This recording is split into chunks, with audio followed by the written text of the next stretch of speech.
tidak kaget dengan penetapan sebagai tersangka ini dan kemudian juga ditahan karena seperti Anda semua tahu, saya memang sedang diincar terus oleh yang lagi berkuasa.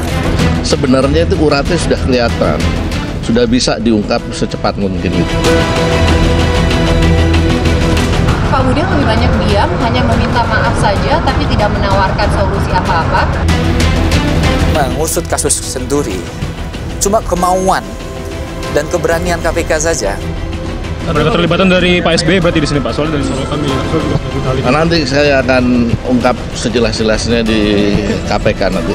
Dia tahu, dilapori dengan sangat detail. Dilapori sangat detail. Maka saya ingin meyakinkan bahwa langkah KPK untuk memanggil itu tidak perlu ada keraguan. Oke. KPK bongkar lagi kasus korupsi era SBY. Komisi Pemberantasan Korupsi atau KPK ternyata masih melakukan penyelidikan terhadap kasus dugaan rasuah, kegiatan fiktif di Kementerian Energi dan Sumber Daya Mineral atau ESDM, era Presiden Susilo Bambang Yudhoyono atau SBY. Penyelidikan itu merupakan pengembangan dari mantan Kepala Bidang Pemindah Tanganan Penghapusan dan Pemanfaatan Barang Milik Negara atau PPBMN Kementerian ESDM, Sri Utami. Sri Utami sebelumnya dijerat atas kasus korupsi kegiatan sosialisasi, sepeda sehat, dan perawatan gedung pada Sekretariat Jenderal Kementerian ESDM pada 2017. PLT juru bicara KPK Ali Fikri mengatakan pihaknya memeriksa saksi Sekjen Kementerian ESDM Sarwito kepada bagian perlengkapan pada Biro Umum. Sekjen Kementerian ESDM Arifin Togar, pensiunan PNS Kementerian ESDM atau mantan Ketua Yayasan Pertambangan dan Energi Iwayan Suryana, serta wira swasta Jimmy Firdaus. Bertempat di Gedung Merah Putih KPK, tim penyidik mengagendakan pemanggilan saksi-saksi. Demikian kata Fikri. Dalam kasus sebelumnya, KPK menetapkan Sri Utami sebagai tersangka kasus dugaan korupsi kegiatan sosialisasi sepeda sehat dan perawatan gedung pada Sekretariat Jenderal di Kementerian ESDM pada 2017.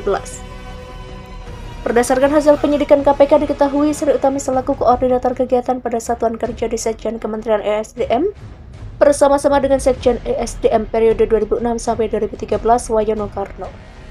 Diduga mereka telah melakukan tindakan memperdaya diri sendiri dan atau korporasi yang merugikan keuangan negara atau perekonomian negara terkait dengan sosialisasi di sektor energi, sumber daya mineral.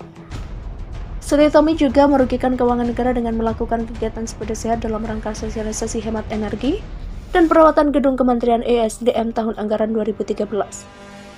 Selain itu, Sri Utami juga diduga mengatur pengadaan dan menerima komisi dari pelaksanaan pengadaan dan mengakibatkan kerugian negara hingga 11 miliar rupiah. Atas perbuatannya, Sri Utami disangka melanggar Pasal 2 Ayat 1 atau Pasal 3 Undang-Undang Nomor 31 Tahun 1999 sebagaimana diubah dengan Undang-Undang Nomor 20 Tahun 2001 tentang Pemberantasan Tindak Pidana Korupsi, Jangto Pasal 55 Ayat 1 ke 1 KUHP.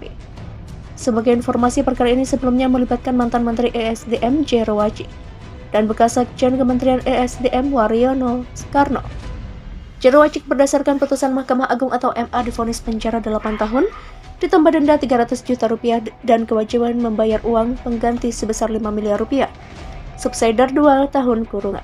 Sementara Wayono Karno berdasarkan putusan terakhir di tingkat pengadilan tinggi atau PT divonis 7 tahun penjara dan denda 300 juta rupiah dan uang pengganti 150 juta subsidiar 3 bulan kurungan.